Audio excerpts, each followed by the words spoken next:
Hello everyone, welcome to analysis of score booster series mock 1। So आज का जो हमारा ये एनालिसिस है, यहाँ पे हम लोग वो 6 पैसेजेस डिस्कस करेंगे जो आपने मॉक नंबर 1 पे सॉल्व किए थे।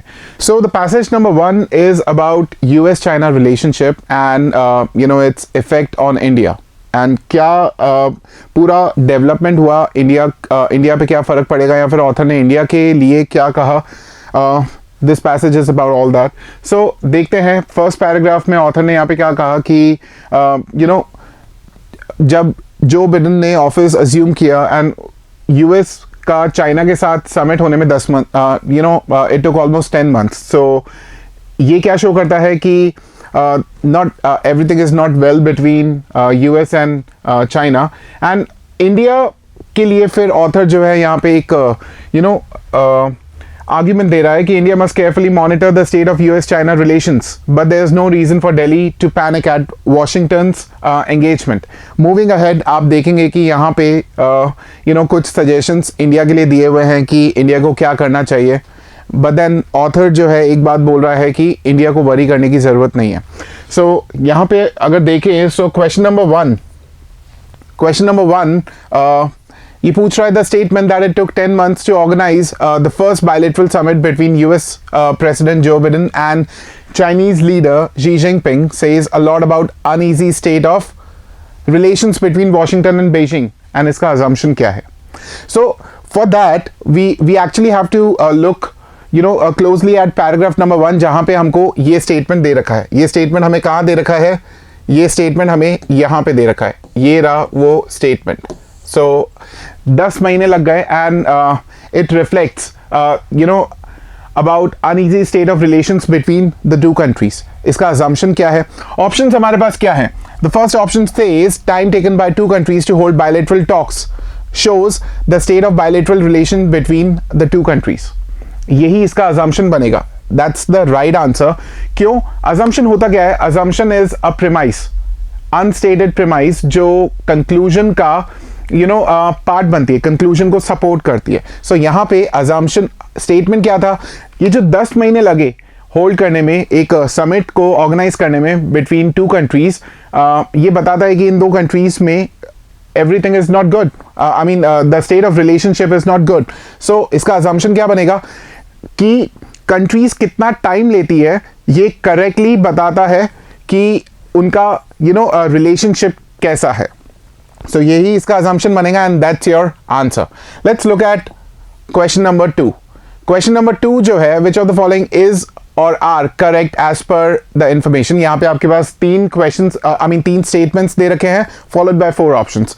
सो फर्स्ट स्टेटमेंट बोल रहा है the bilateral relation between China and the US impacts many countries in the world. ये बिल्कुल ट्रू है, क्योंकि पैसेज में अगर आप देखें तो एक बात कही हुई है कि इन दोनों ही कंट्रीज का जियोपॉलिटिकल वेट जो है वो बहुत ज़्यादा है। सो उसके बेसिस पे मैं डेफिनेटली ये इन्फर कर सकता हूँ फर्स्ट वाला स्टेटमेंट। सेकंड बोल रहा है easing of tensions between the US and China will be harmful for India's position in the world.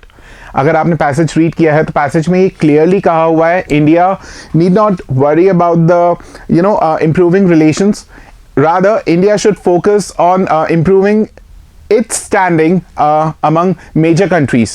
सो ये एग्जैक्टली उसका उल्टा दे रखा है, hence this is not true. The way Biden has dealt with China after becoming American president is contrary to the expectations.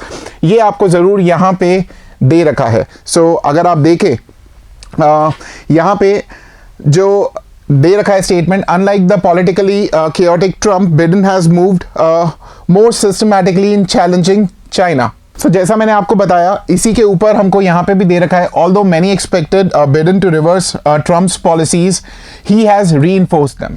तो Biden से expected यही था कि वो ट्रम्प की पॉलिसीज को रिवर्स करेंगे, लेकिन उन्होंने रीइंफोर्स किया। Unlike politically chaotic Trump, Biden has moved more systematically. So Biden से ये तो एक्सपेक्टेड था ही कि वो ट्रम्प की पॉलिसीज को रिवर्स करेंगे।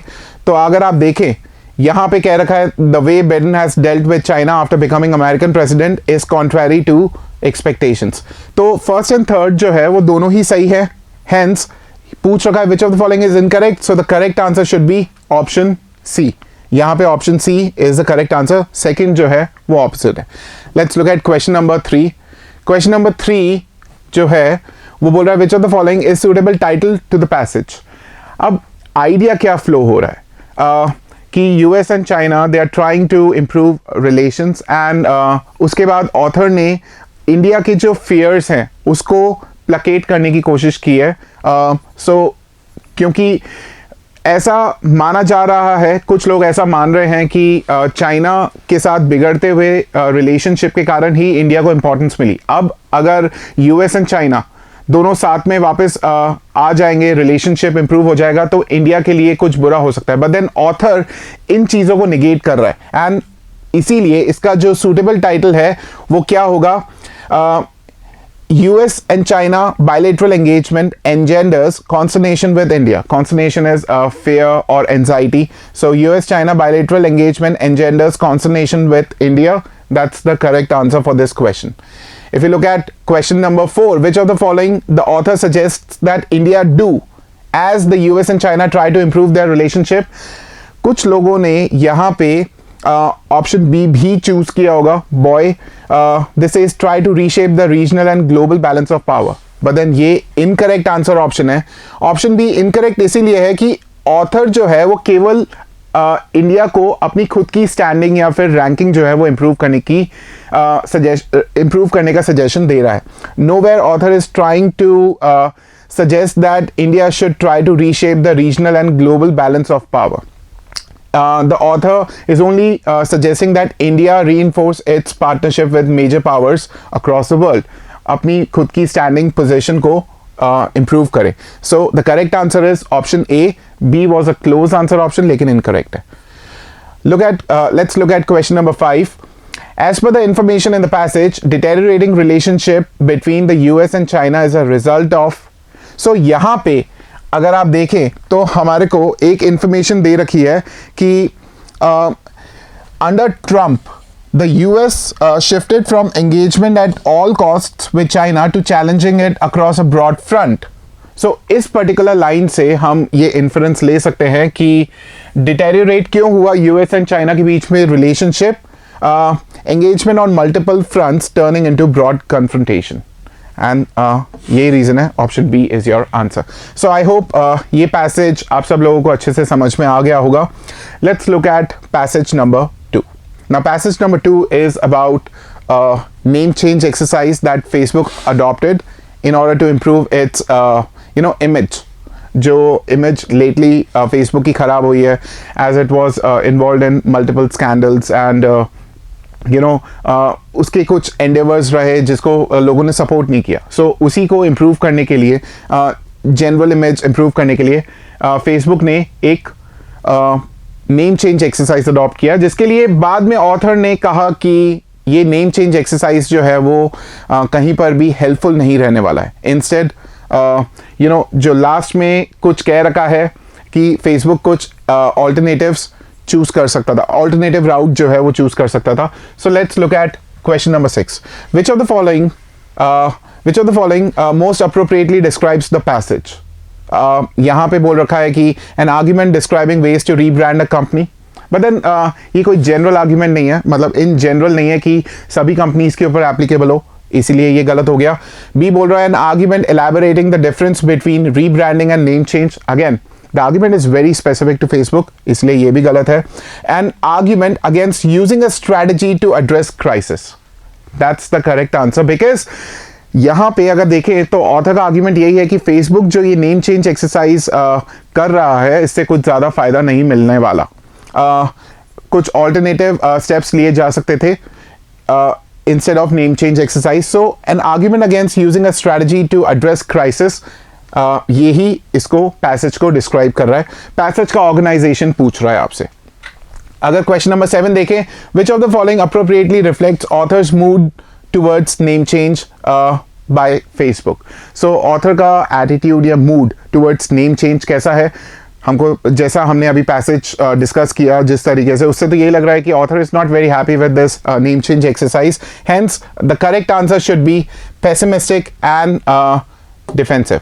Positive yet reserved, but author is not really happy about this name change exercise. Ambivalent and unclear इसीलिए नहीं होगा because the author clearly provides his opinion कि ये नेम चेंज एक्सरसाइज जो है वो नहीं काम करने वाला. सो ये भी गलत हो गया, ये भी गलत हो गया.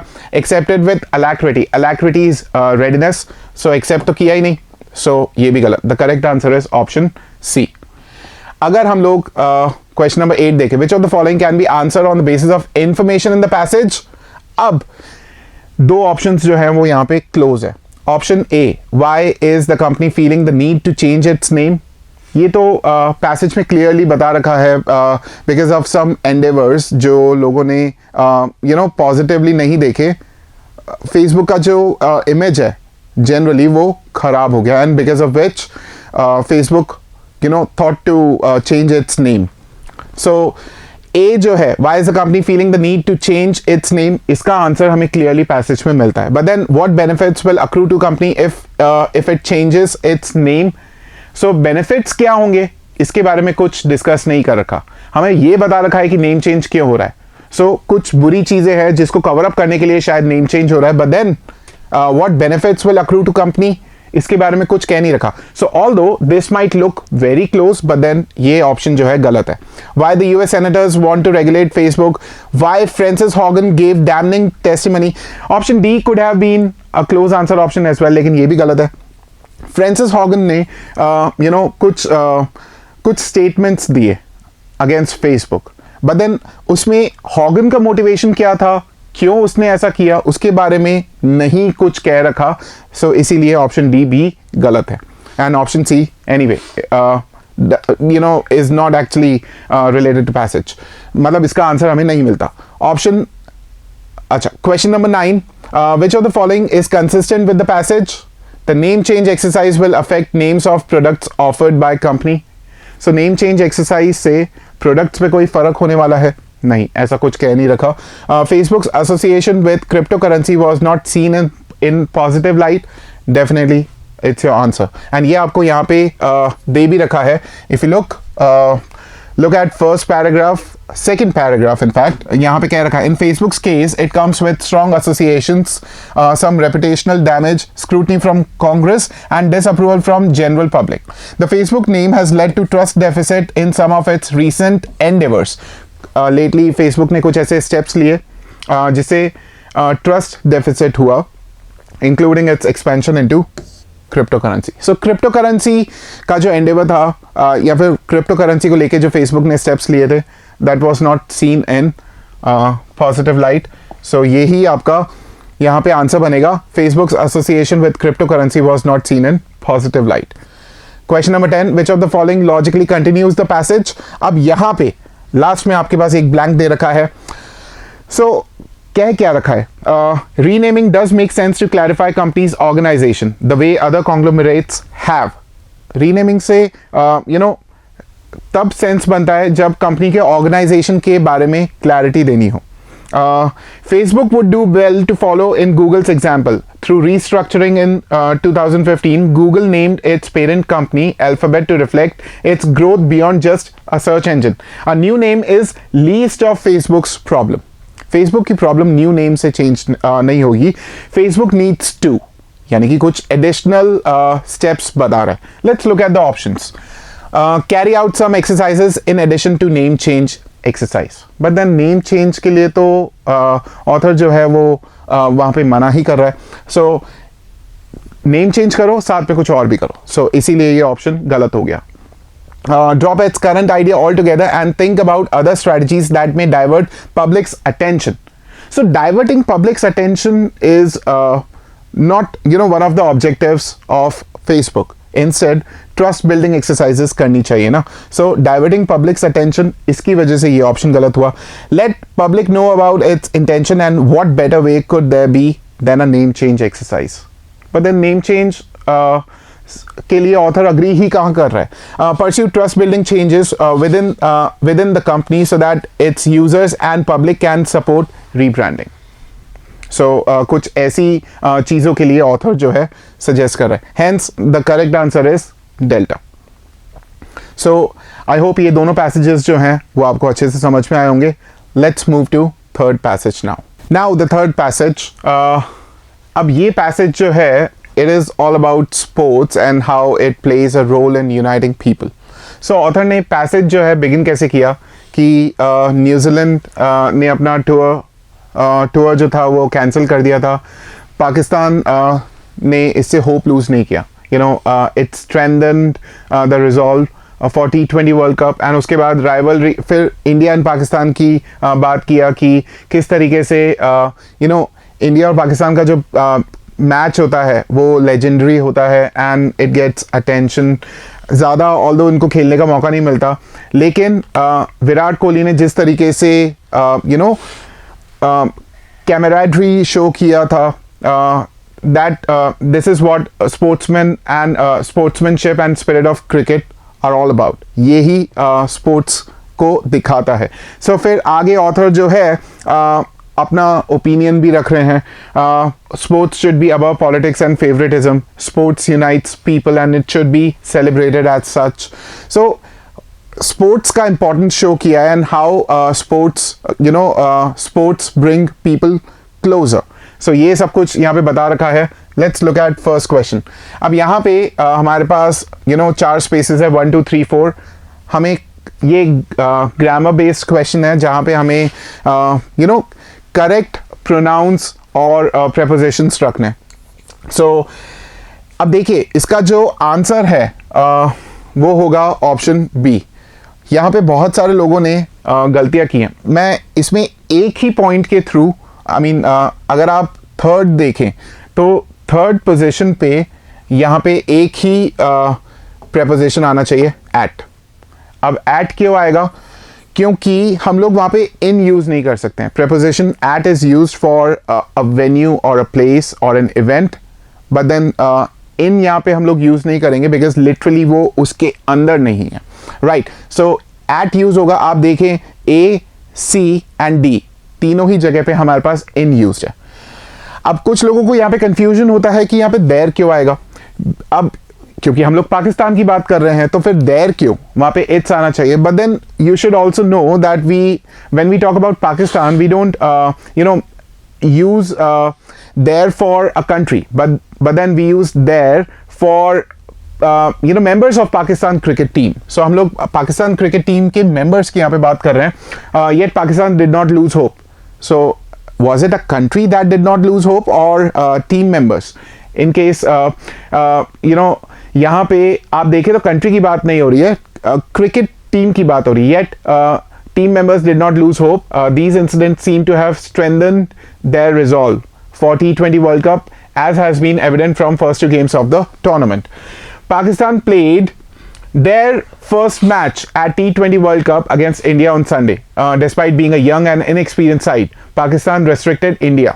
So यहाँ पे कंट्री की बात नहीं हो रही है, बट देन प्लेयर्स की बात हो रही है। तो इसी वजह से यहाँ पे हमने देयर यूज़ किया था। कलेक्टिव नाउन को हम लोग यू नो इस तरीके से भी रिप्रेजेंट करते हैं। सो यहाँ पे पाकिस्तान जो है वो एक तरीके से कलेक्टिव नाउन यूज किया गया है। एंड फोर्थ वाला is obviously them, helping them record unprecedented world cup win against India. So the correct answer is option 2। Second देखते हैं, why does author call the match between Pakistan and New Zealand a grudge match? Option A जो है बिल्कुल एक दूसरी ही बात बोल रहा है। पैसेज में मेंशन किया हुआ है कि न्यूजीलैंड ने कैंसिल किया था that tour to Pakistan, but then यहाँ पे दे रखा है Pakistan had cancel their tour of New Zealand. So बिल्कुल इंफॉर्मेशन जो है निगेट कर रही है जो पैसेज में दी हुई है, इस वजह से ये गलत हो गया। द करेक्ट आंसर जो कि होप करता हूं कि आप सब लोगों ने सही मार्क किया होगा, before they were beaten at the world cup New Zealand had cancelled their tour of Pakistan and that is why it was called a grudge match. So the correct answer is option D. 13, which of the following is consistent with information in the passage? अब ये एक tricky question था। आप अगर देखें तो second paragraph से हम लोग यू नो ये आइडेंटिफाई कर सकते हैं। यहाँ पे कह रखा है Pakistan and India don't get to play much against each other because of the traditional rivalry. So when we solve passage, we always look for scope of passage कि passage में कितने हद तक क्या क्या चीज़ें डिस्कस की हुई है। Traditional rivalry between the two countries ये कहीं पे डिस्कस ही नहीं किया हुआ। ये केवल हमारे कॉमन सेंस को अपील करती है because this is something that we know outside the passage कि इंडिया एंड पाकिस्तान जो है वो ट्रेडिशनल राइवल्स हैं, बट देन पैसेज में ऐसा कहीं पर भी कुछ नहीं कह रखा। इस वजह से ऑप्शन आई मीन जो फर्स्ट पॉइंट है वो गलत है. सेकंड देखते हैं, cricket match between India and Pakistan is legendary because the match gets most attention. Now यहाँ पे एक छोटा सा ट्रिक ये है कि कह रखा है the rivalry between Pakistan and India on cricket pitch is legendary. यहाँ पे ये दे रखा है the match between the two gets most eyeballs and generates an adrenaline rush. Pakistan and India don't get to play against each other except in ICC tournaments. So ये अगर देखें तो इंडिया और पाकिस्तान जो है इनके बीच में जो मैच है वो लेजेंडरी है. The match gets most eyeballs, but then this cannot be the reason of this. ये इसका रीजन नहीं है. ये दो एक्सक्लूसिव स्टेटमेंट्स हैं जिसको एक दूसरे का रीजन बना के यहां पे प्रेजेंट किया गया. सो ये दो एक्सक्लूसिव स्टेटमेंट्स है. सेकंड वाला जो है इसका रीजन नहीं है. हेंस जो हम सेकंड पॉइंट देख रहे हैं वो भी गलत है. Given the political situation between two countries, the two countries should play each other often. अब यहां पे ऐसा कोई सजेशन ऑथर ने दिया नहीं है. ऑथर ने तो जनरली बस आपको कहा है sports unites people. Sports unite people and it should sports should be celebrated as such, but then कहीं पर भी ये सजेशन नहीं है. सो ये कंसिस्टेंट भी नहीं है पैसेज के साथ. Hence the correct answer is none of the above. 14th अगर देखें, which of the following is main idea of the passage. Main idea की अगर बात करें हमें कह रखा है कि स्पोर्ट्स यूनाइट पीपल. सो देखो यहाँ पे कहाँ पे हमारे पास ऐसा ऑप्शन है. डी बोल रहा है पॉलिटिक्स इज अबव क्रिकेट, गलत. It is impossible to keep sports and politics inseparable, गलत. Sports should be above politics, it unites people and should be celebrated as such. Option B is your answer. The inexperience and young Pakistani side, but then Pakistan का जो पाकिस्तान के बारे में जो कहा गया है पैसेज में, it is used as an information जो overall idea को support कर रहा है. So that cannot be the main idea in itself. So A भी गलत हो गया. The correct answer is boy.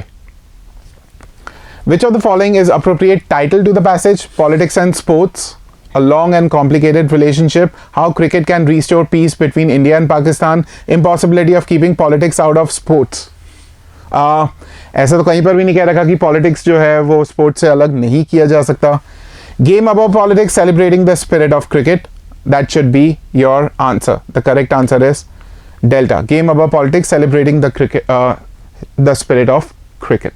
I hope ये पैसेज आपको अच्छे से समझ में आया. So let's move to fourth passage now. If you look at this passage, इस पैसेज में ऑथर क्या बात कर रहा है? ऑथर जो है वो कह रहा है कि अफगानिस्तान में जो ह्यूमैनिटेरियन क्राइसिस है they are escalating. So the world should take some steps to send aid to people in Afghanistan ताकि रिलीफ मिले उन लोगों को वहाँ पे. एंड इसमें ऑथर जो है एक और आर्ग्यूमेंट दे रहा है कि ये जो एड हम लोग अफगानिस्तान में सेंड करेंगे, जो भेजेंगे, वो जो ह्यूमैनिटेरियन एड है it should bypass Taliban authority and कुछ ऐसा वे आउट निकालना चाहिए जो तालिबान को इस एड मतलब तालिबान के थ्रू ये एड नहीं जाना चाहिए, लोगों को डायरेक्टली मिलना चाहिए. This is what this passage talks about. So if you look at the first question, which of the following courses of action will the author agree with in order to address humanitarian crisis in Afghanistan? So author जो है वो कुछ courses of action suggest कर रहा है and आपसे चाहता है कि आप इसमें से correct course of action identify करें. First says take assurances from the Taliban and provide funds to it. But then Taliban को तो हमें funds या aid supply ही नहीं करना, देना ही नहीं है सप्लाई के लिए. सो ये जो है वो करेक्ट कोर्स ऑफ एक्शन नहीं कहलाएगा. सेकंड बोल रहा है UN agency should negotiate an agreement with the Taliban to directly distribute salaries to teachers in Afghanistan. ये डेफिनेटली क्योंकि तालिबान अथॉरिटी को बाईपास कर रहा है ये course of action. So author जो है शायद इससे अग्री करेगा. Both the Taliban and the US and a US agency should negotiate a pact to individually distribute. So Taliban भी डिस्ट्रीब्यूट करे एंड यूएन एजेंसी भी डिस्ट्रीब्यूट करे, बट देन तालिबान को हमें एड देना ही नहीं है डिस्ट्रीब्यूट करने के लिए. सो ये गलत. Donors and NGOs should use many existing local community networks for delivery of humanitarian assistance. So again Taliban authority को बाईपास कर रहा है. सो the correct answer is 2 and 4. So the correct option is option D. ये जो है वो correct रहेगा. आई hope आपको ये समझ में आया. Next question, which of the following is responsible for humanitarian crisis in Afghanistan. इसका आंसर जो है आपको यहाँ पे मिलता है. Now if you look at this, तो यहाँ पे क्या बोल रहा है, the international community must find a way to address the humanitarian agency without invigorating the Taliban or neglecting its appalling human rights record. Afghanistan was facing a major humanitarian crisis even before Taliban took control in August. So जो problems थी अफगानिस्तान में वो तालिबान के आने से पहले भी बहुत सारी problems थी, and ये reasons दे रखे. This was due to combination of years of insurgent violence, a severe drought in parts of the country, and disruptions caused by pandemic. So देखे insurgency जो है वो मेंशन कर रखा है, इनएडिक्वेट रेनफॉल जो है वो मेंशन कर रखा है, पैंडेमिक कॉज्ड डिसरप्शंस ये भी ऑलरेडी वहाँ पे मेंशन किया हुआ है. बट देन जो मेंशन नहीं किया हुआ है वो है ignorance bye international community. So the correct answer, which of the following is responsible, 1, 3 and 4. ऐसा ऑप्शन जो है आपके पास ये रहा, option C, 1, 3 and 4. So option C is going to be your answer. Question number 18. Which of the following, if true, weakens the author's argument that aid to vulnerable Afghanis should be distributed directly? अब ये इसमें थोड़ा सा reasoning involve है. Main idea क्या है? Main idea is कि हमें अफगानिस्तान में एड सेंड करना है, but then the aid should bypass Taliban authority. अब अगर मैंने ये बता दिया कि it is not possible to deliver any aid in Afghanistan without that aid going through Taliban authority, तो ये जो assertion है ऑथर का ये वीकन हो जाएगा. सो देखते हैं ऐसा कौन सा हमारे पास ऑप्शन है. ऑप्शन सी देखिए, it is not possible to offer aid to the vulnerable in Afghanistan without going through the Taliban's direct authority. Hence यहाँ पे जो करेक्ट आंसर है वो है ऑप्शन सी. आई होप आपको ये समझ में आया. इसके बाद question number 19, which of the following is central idea of the passage, that the aid should be sent to the vulnerable in Afghanistan and aid should bypass Taliban authority. यहाँ पे international community must find a way to send aid to Afghanistan bypassing Taliban. So option B is your answer. Question number 20 की बात करें, so taking context from the passage match the words on the left with the correct meanings on the right. अब अगर हम लोग यहाँ पे देखें, सो इनविगरेट का मतलब होता है एनकरेज, प्रेसिपाइस का मतलब होता है वर्ज और एज, नेफेरियस का मतलब होता है विकेड, एंड डिसएनफ्रेंचाइज्ड का मतलब होता है deprived of rights. So 1 will go with C, 2 will go with A. So C and A ऐसा मेरे को ऑप्शन सी में दिखाई दे रहा है. Hence the correct answer is option C. So ये पैसेज यहाँ पे कंप्लीट होता है. Next passage, so passage 5. Now इस पैसेज को अगर देखें तो ऑथर ने ब्रिटिश गवर्नमेंट के या फिर एडमिनिस्ट्रेशन के इस स्टेप को, जहाँ पे एडमिनिस्ट्रेशन ने फास्ट फूड के ऊपर कुछ रेस्ट्रिक्शंस लगाए हैं, इस स्टेप को कहा कि ये स्टेप जो है is taken with good intention. आगे फिर और भी 2-3 चीज़ें जो एडमिनिस्ट्रेशन ने करने की कोशिश की है उसके लिए ऑथर ने अपना कमेंट दिया. फिर यहाँ पे बोल रहा है restricting fast food perhaps isn't a bad idea. So author continues his argument, particularly for young people amongst whom research indicates it's both a consequence of and cause for mental issues. So आगे बोल रहा है, अब यहाँ से author का जो argument है वो बिगिन होता है, but what do you replace it with?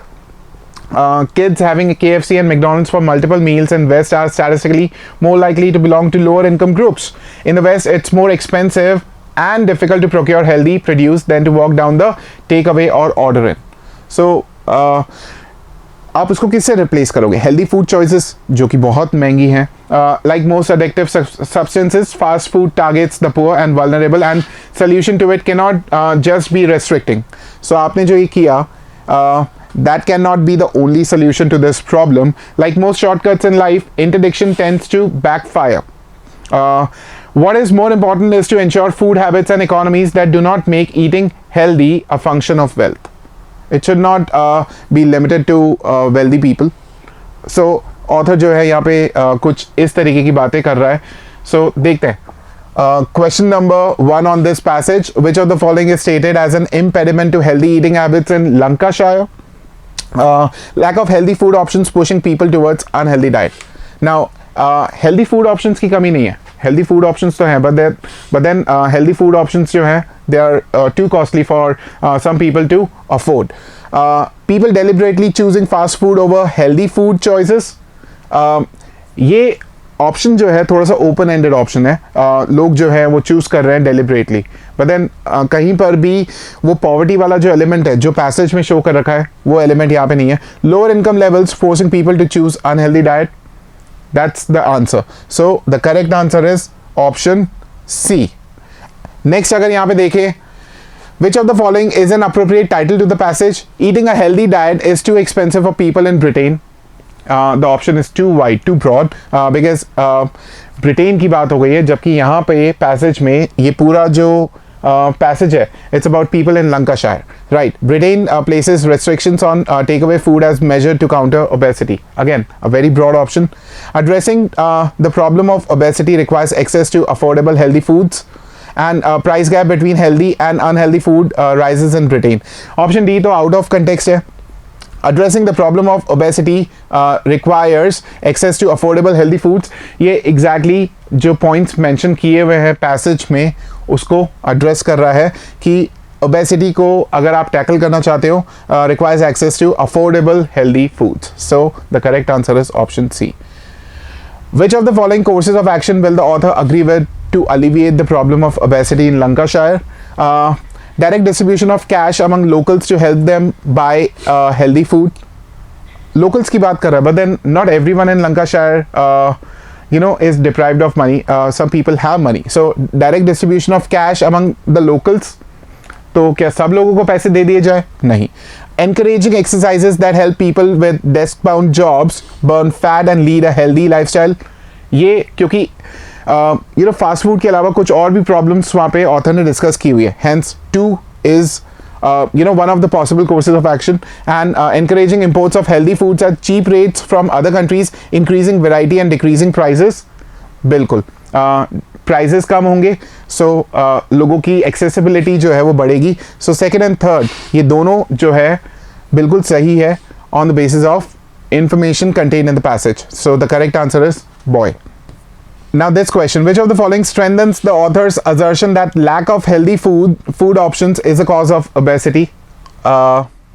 Option A जो है वो क्लोज लग सकता है. ऑप्शन ए क्या बोल रहा है? UK government research concluded lately reports that among the UK households average monthly expenditure calculated as percentage of net disposable income has risen from 39 to 54%, leaving less money to be saved every month.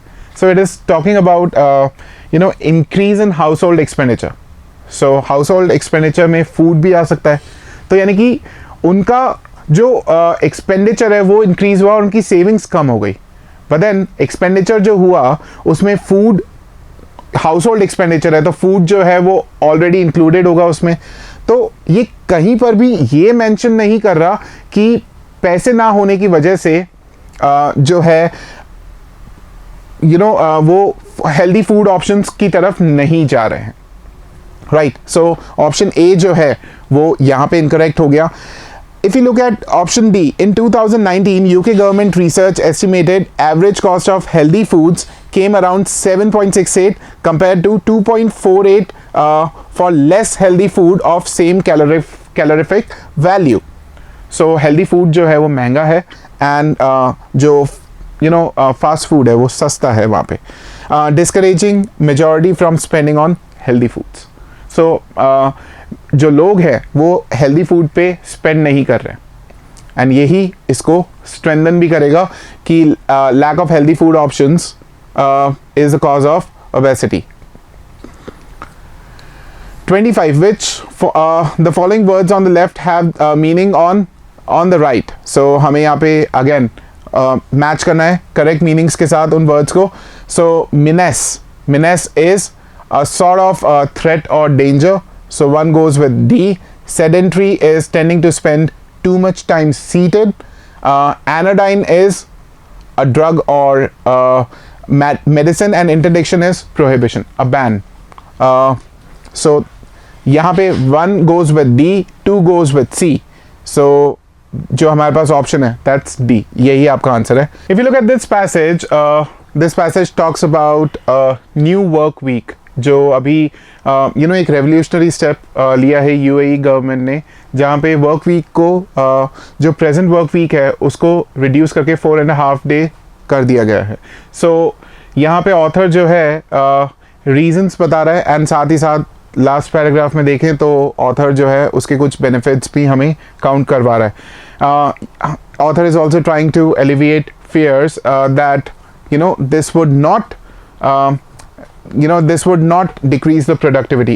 In fact, productivity increase होने वाली है और कुछ additional benefits भी हैं. So contrary to what those oppose shorter working hours fear, the promise of assured rest only makes people more productive with proper amount of leisure time, recharging them enough to work with greater motivation.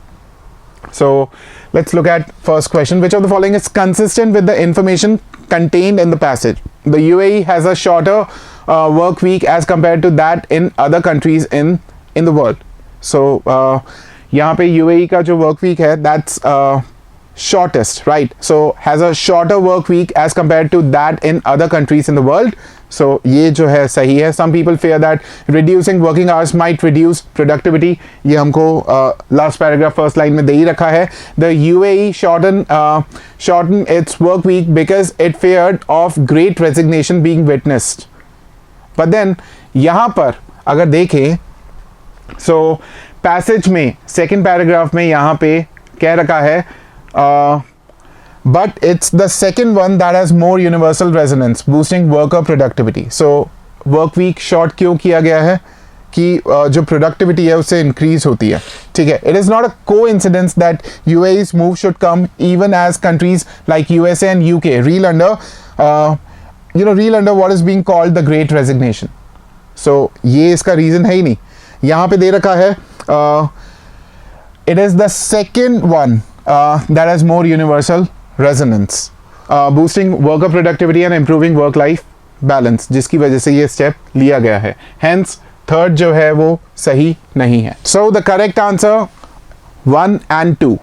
तो UAE ने क्यों लिया है ये step, यहाँ से लेकर और यहाँ तक आपको इसका आंसर मिल जाएगा. ग्रेट रेजिग्नेशन का इससे कोई रिलेशन नहीं है. The correct answer is only 1 and 2. Question number 27. Through the assertion, the meandering, seemingly endless virtual meeting may have become our chief bogeyman only since March 2020. But 3 AM work text was very real horror even before then. इससे author क्या imply कर रहा है कि work-life balance was not impacted due to online meetings. Work-life balance जो था online meetings की वजह से impact नहीं हुआ. But then ऑनलाइन मीटिंग्स की वजह से ऐसा वर्क लाइफ बैलेंस जो था वो इम्पैक्ट तो हुआ ही था. तो ये जो है इन्फर नहीं कर सकते. Work life balance was still poor as meetings took place at 3 AM. अब यहाँ पे ये जो पर्टिकुलर ऑप्शन है ये क्लोज लग सकता है, बट देन ये इनकरेक्ट है. क्यों? Work life balance was still poor as meetings took place at 3 AM. But then if you look at if you look at the passage, यहाँ पे एक चीज़ कह रखी है कि the meandering, seemingly endless phenomenon known as, वापस बोल रहा हूँ इसको तो कट कर देना. The meandering, seemingly endless virtual meeting may have become our chief bogeyman only since March 2020. But 3 AM work text. तो यहाँ पे author is talking about 3 AM work text, not that 3 AM work meetings. So ये इस particular reason की वजह से गलत हो गया. क्लोज आंसर ऑप्शन था लेकिन इनकरेक्ट है. इसका जो सही आंसर है वो है delta. The work situation was far from ideal even before the pandemic. Work situation was far from ideal. So D is your answer. 28. The great resignation as mentioned in the passage is most likely to mean increment in self-employed personnel in country many people quitting their jobs due to work pressure, rise in number of people dependent on government assistance, and increasing number of jobs in job market. D is exactly opposite to the idea mentioned in passage. गलत. Rise in the number of people dependent on government assistance, लेकिन इसका शायद job से relation ना हो, resignation से relation ना हो. The Great Resignation, this was quite simple to infer. Many people quitting their jobs due to work pressure. And question number 29, the assertion by the author, more leisure also makes sense from economic perspective as time frees up for leisure activities. Related sectors such as travel, sports and entertainment see growth, plays the role of. ये क्या है? Author ने इसको क्यों mention किया है? That's an ancillary benefit that accrues when we reduce work week to 4.5 days. So ये एक additional outcome है जो author ने use किया है to justify reducing or to justify the shortening of work week. So ये एक additional outcome justifying decision taken by administration in UAE. A is your answer. And question number 30. Which of the following calls into question, यानी कि which of the following weakens the decision by the UAE to reduce work week to 4.5 days? जब work week को reduce किया गया तो इसमें से हमने ये सोचा था कि इसके बेनिफिट्स होंगे, प्रोडक्टिविटी इंक्रीज होगी एंड एंसिलरी बेनिफिट्स भी मिलेंगे इसके. अब इसको वीकन करना है. क्या बोल के वीकन करूँ कि आपने जब 4.5 डेज का वर्क वीक दिया, ये सोच के दिया कि लोग जो है उस टाइम को यूटिलाइज करेंगे रेस्ट करने में, रिजुविनेट होने में. बट देन अगर ये कहा जाए कि जो एडिशनल टाइम उनके पास अब बच रहा है वो उसको एक एडिशनल जॉब के लिए यूज़ करेंगे, तो जो हमारा ऑब्जेक्टिव था वो पूरा वीकन हो गया. सो देखिए इसमें फर्स्ट क्या बोल रहा है, some industries fear that new practice will impact the worker productivity and ultimately business revenues. ऐसा तो कुछ है नहीं. यहाँ पे a survey in the UAE has concluded that majority of workers are likely to engage in alternative jobs during their free time to enhance their incomes. ये वही वाला पॉइंट है. Hence जो UAE के इस डिसीजन को वीकन करेगा वो कौन सा पॉइंट होगा? Option C. क्यों? क्योंकि जो एडिशनल टाइम बचने वाला है, people are going to use this additional time for additional income generate करेंगे through an additional job. So option C is your answer. I hope आपको ये जो पैसेजेस हैं वो अच्छे से समझ में आए. हमने ये सारे क्वेश्चंस भी डिस्कस किए. सो ये जो एनालिसिस सेशन है वो यहीं पे ही ओवर होता है. Thank you so much. Have a good day.